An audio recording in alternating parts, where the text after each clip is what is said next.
அஸ்ஸலாமு அலைக்கும் வரஹ்மத்துல்லாஹி தஆலா வபரகாத்துஹு. இன்ஷா அல்லாஹ் இன்று நாம் கேட்க போகும் வசனம் இறை நம்பிக்கையின் அழகை நம்மிடம் நினைவூட்டுகிறது. எல்லா நபிமார்களையும் ஒரே மரியாதையுடன் நம்ப வேண்டும் என்பதை அல்லாஹ் இங்கே அறிவுறுத்துகிறான். இதை அழகாக கூறும் வசனத்தை இப்போது கேட்கலாம். வீடியோவை ஃபுல்லாக ஸ்கிப் பண்ணாமல் பாருங்கள் இன்ஷா அல்லாஹ். இதற்கு பிறகு யார் புறக்கணிக்கின்றார்களோ அவர்களே பாவிகள். அல்லாஹ்வின் மார்க்கம் அல்லாததையா அவர்கள் தேடுகிறார்கள். வானங்கள் பூமியில் உள்ளவை விரும்பினாலும் விரும்பாவிட்டாலும் அல்லாஹ்வுக்கே கட்டுப்படுகின்றன. அவனிடமே அவர்கள் திரும்ப கொண்டு வரப்படுவார்கள். நாங்கள் அல்லாஹ்வையும் எங்களுக்கு அருளப்பட்டதையும் இப்ராஹிம், இஸ்மாயில், இஷாக், யாக்கூப் மற்றும் அவர்களின் வழித்தோன்றல்களுக்கு அருளப்பட்டதையும் மூசா, ஈசா மற்றும் நபிமார்களுக்கு அவர்களின் இறைவனிடமிருந்து கொடுக்கப்பட்டதையும் நம்பினோம். நபிமார்களான அவர்களில் எவருக்கிடையிலும் பாகுபாடு காட்ட மாட்டோம். நாங்கள் அவனுக்கே கட்டுப்பட்டவர்கள் என்று கூறுவீராக. யாரேனும் இஸ்லாம் அல்லாத மார்க்கத்தை விரும்பினால் அது அவரிடமிருந்து அறவே ஏற்றுக்கொள்ளப்பட மாட்டாது. மறுமையில் அவர் நஷ்டமடைந்தோரில் ஒருவராக இருப்பார். இத்தூதர் உண்மையாளர்தான் என அவர்கள் சாட்சி கூறி அவர்களிடம் தெளிவான சான்றுகளும் வந்து இறை நம்பிக்கை கொண்ட பிறகு மறுத்துவிட்ட கூட்டத்திற்கு அல்லாஹ் எப்படி நேர்வழி காட்டுவான்?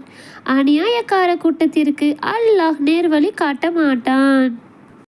அல்லாஹ் வானவர்கள் மற்றும் மனிதர்கள் ஆகிய அனைவரின் சாபமும் அவர்கள் மீது ஏற்படுவதே அவருக்குரிய கூலியாகும். அவர்கள் அதில் நிரந்தரமாக இருப்பார்கள். அவர்களுக்கு வேதனை குறைபட மாட்டாது.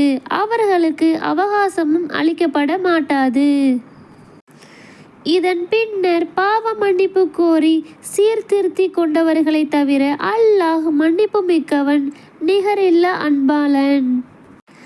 யார் தமது இறை நம்பிக்கைக்கு பிறகு மறுத்து பின்னர் இறைமறுப்பை அதிகரித்து கொண்டார்களோ அவர்களின் பாவ மன்னிப்பு கோரிக்கை அறவே ஏற்பட மாட்டாது. அவர்களே வழிகெட்டவர்கள். அல்லாஹ்வை மறுத்து இறை மறுப்பாளர்களாகவே மரணித்தவர்கள் பூமி நிறைய தங்கத்தை ஈடாக கொடுத்தாலும் அவர்களில் எவரிடமிருந்தும் அது அறவே ஏற்பட மாட்டாது. அவர்களுக்கு துன்புறுத்தும் வேதனை உண்டு. அவர்களுக்கு உதவியாளர்கள் யாரும் இல்லை. உங்களுக்கு விருப்பமானவற்றிலிருந்து அறவழியில் செலவு செய்யாதவரை நீங்கள் நன்மையை அடையவே முடியாது. நீங்கள் எதை செலவு செய்தாலும் அதை அல்லாஹ் நன்கு அறிபவன். தௌராத் அருளப்படுவதற்கு முன்னர் எல்லா உணவுகளும் இஸ்ராயலின் வழித்தோன்றல்களுக்கு அனுமதிக்கப்பட்டதாகவே இருந்தது. இஸ்ராயில் எனும் யாக்கூப் தன் மீது விலக்கி கொண்டவற்றை தவிர நீங்கள் உண்மையாளர்களாக இருந்தால் தௌராத்தை கொண்டு வந்து அதை படித்து காட்டுங்கள் என்று நபியே கூறுவீராக. இதன் பிறகு அல்லாஹ்வின் மீது யார் பொய்யை இட்டு கட்டியிருக்கிறார்களோ அவர்களே அநியாயக்காரர்கள். அல்லாஹ் உண்மையை கூறியுள்ளான். எனவே சத்திய நெறியில் நின்ற இப்ராஹிமின் மார்க்கத்தை பின்பற்றுங்கள். அவர் இணை வைப்போரில் ஒருவராக இருக்கவில்லை என்று கூறுவீராக. மனிதர்களுக்காக அமைக்கப்பட்ட முதல் ஆலயம் பக்கா என்ற மக்காவில் உள்ளது. இது பாக்கியமிக்கதாகவும் அகிலத்தாருக்கு நேர்வழியாகவும் இருக்கிறது. அதில் மகாமு இப்ராஹிம் உள்ளிட்ட தெளிவான சான்றுகள் உள்ளன. அதில் நுழைந்தவர் பாதுகாப்பு பெற்றவர் ஆவார். அல்லாஹ்வுக்காக அந்த ஆலயத்தில் ஹஜ் செய்வது அங்கு பயணிப்பதற்கு சக்தி பெற்ற மனிதர்கள் மீது கடமையாகும். யாரேனும் இதனை மறுத்தால் அகிலத்தாரை விட்டும் அல்லாஹ் தேவைகளற்றவன். வேதமுடையோரே, அல்லாஹ்வின் வசனங்களை ஏன் மறுக்கின்றீர்கள்? நீங்கள் செய்பவற்றை அல்லாஹ் கண்காணிப்பவன் என்று கூறுவீராக. வேதமுடையோரே, இறை நம்பிக்கை கொண்டோரை அல்லாஹ்வின் பாதையை விட்டும் ஏன் தடுக்கின்றீர்கள்? நீங்கள் அறிந்து கொண்டே அதை கோணலாக முனைகின்றீர்கள். நீங்கள் செய்வதை பற்றி அல்லாஹ் கவனமற்றவனாக இல்லை என்று கூறுவீராக. இறை நம்பிக்கை கொண்டோரே, வேதம் வழங்கப்பட்டோரில் ஒரு பிரிவினருக்கு நீங்கள் கட்டுப்பட்டால் அவர்கள் உங்கள் இறை நம்பிக்கைக்கு பின்னரும் உங்களை இறை மறுப்பாளர்களாகவே மாற்றி விடுவார்கள். அல்லாஹ்வின் வசனங்கள் உங்களுக்கு எடுத்துரைக்கப்பட்டு அவனது தூதரும் உங்களுடன் இருக்கும் நிலையில் நீங்கள் எப்படி மறுக்கின்றீர்கள்? அல்லாஹ்வை பலமாக பற்றி கொண்டவர் நேர்வழி காட்டப்பட்டு விட்டார். இறை நம்பிக்கை கொண்டோரே, அல்லாஹ்வை அஞ்ச வேண்டிய முறையில் அஞ்சுங்கள். நீங்கள் முஸ்லிம்களாகவே தவிர மரணித்து விட வேண்டாம். அனைவரும் அல்லாஹ்வின் கயிற்றை பலமாக பற்றி பிடித்து கொள்ளுங்கள், பிரிந்து விடாதீர்கள். அல்லாஹ் உங்களுக்கு செய்த அருட்கொடையை நினைத்து பாருங்கள். நீங்கள் ஒருவருக்கொருவர் பகைவர்களாக இருந்தீர்கள். அவன் உங்கள் உள்ளங்களுக்கிடையில் இணைப்பை உண்டாக்கினான். எனவே அவனது அருளால் நீங்கள் சகோதரர்களாகி விட்டீர்கள். நீங்கள் நரக படுகொலியில் விளிம்பில் இருந்தீர்கள். அதிலிருந்தும் அவன் உங்களை காப்பாற்றினான். இவ்வாறே நீங்கள் நேர்வழி பெறுவதற்காக அல்லாஹ் தனது சான்றுகளை உங்களுக்கு தெளிவுபடுத்துகிறான். நல்லதை நோக்கி அழைத்து நன்மையை ஏவி தீமையை தடுக்கும் ஒரு கூட்டம் உங்களில் இருக்கட்டும். அவர்களே வெற்றியாளர்கள். தெளிவான சான்றுகள் தம்மிடம் வந்த பிறகும் கருத்து வேறுபாடு கொண்டு பிரிந்தவர்களைப் போன்று ஆகிவிடாதீர்கள். அவர்களுக்கு கடுமையான வேதனை உண்டு. அந்நாளில் சில முகங்கள் பிரகாசமாகவும் சில முகங்கள் கருத்தும் இருக்கும். யாருடைய முகங்கள் கருத்திருக்குமோ அவர்களிடம் நீங்கள் இறை நம்பிக்கை கொண்ட பிறகு மறுத்து விட்டார்களா?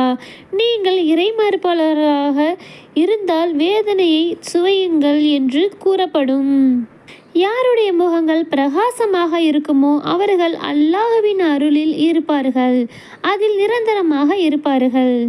இவை அல்லாஹ்வின் வசனங்கள். நபியே, உண்மையை கொண்டுள்ள இவற்றை உமக்கு ஓதி காட்டுகிறோம். அகிலத்தாருக்கு அநியாயம் செய்வதை அல்லாஹ் விரும்ப மாட்டான். வானங்களில் உள்ளவையும் பூமியில் உள்ளவையும் அல்லாஹுக்கே உரியவையாகும். அனைத்து காரியங்களும் அல்லாஹ்விடமே கொண்டு வரப்படும். நீங்கள் மனிதர்களுக்காக தோற்றுவிக்கப்பட்ட சிறந்த சமுதாயமாக இருக்கின்றீர்கள். நன்மையை ஏவி தீமையை தடுக்கின்றீர்கள். அல்லாஹ்வை நம்புங்கள். வேதமுடையோர் இறை நம்பிக்கை கொண்டு இருந்தால் அது அவர்களுக்கு நன்மையாக இருந்திருக்கும். அவர்களில் இறை நம்பிக்கையாளர்களும் உள்ளனர். அவர்களில் அதிகமானோர் பாவிகள். தொல்லை தருவதை தவிர அவர்களால் உங்களுக்கு எந்த தீங்கும் செய்யவே முடியாது. அவர்கள் உங்களுடன் போரிட்டால் புறமுதுகு காட்டி ஓடுவார்கள். பிறகு அவர்கள் உதவி செய்யப்பட மாட்டார்கள்.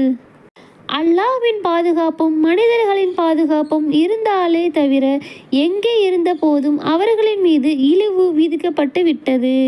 அவர்கள் அல்லாஹ்வின் கோபத்திற்கு ஆளாகி விட்டார்கள். அவர்கள் மீது வறுமையும் விதிக்கப்பட்டது.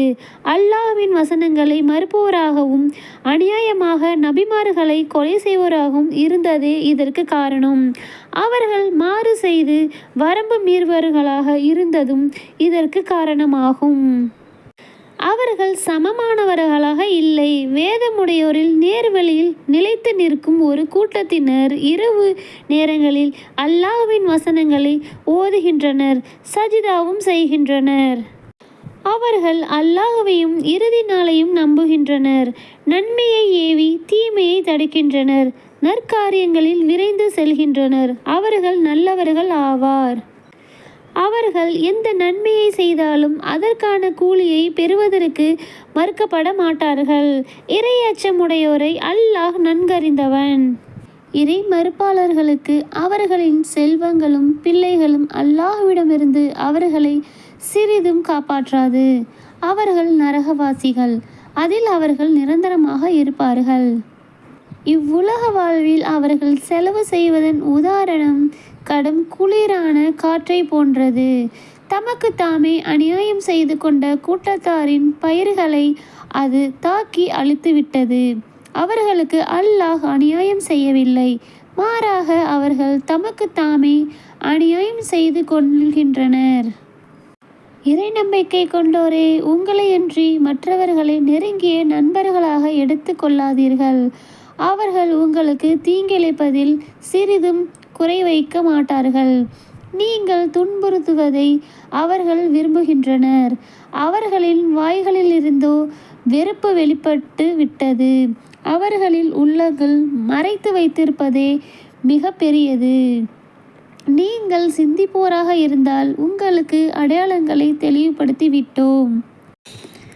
உண்மையை பின்பற்றுங்கள், நம்பிக்கையுடன் நிலைத்திருங்கள். அல்லாஹ் எப்பொழுதும் நம்பிக்கையுடையோரின் பக்கம் இருப்பான். அவனின் அருள் உங்களை நேர்வழியில் நடத்தட்டும். இன்ஷா அல்லாஹ் இதனுடைய தொடர்ச்சி நாளை இரவு 7:30 மணிக்கு பார்க்கலாம். அஸ்ஸலாமு அலைக்கும் வரஹ்மத்துல்லாஹி தஆலா பரகாத்துஹு.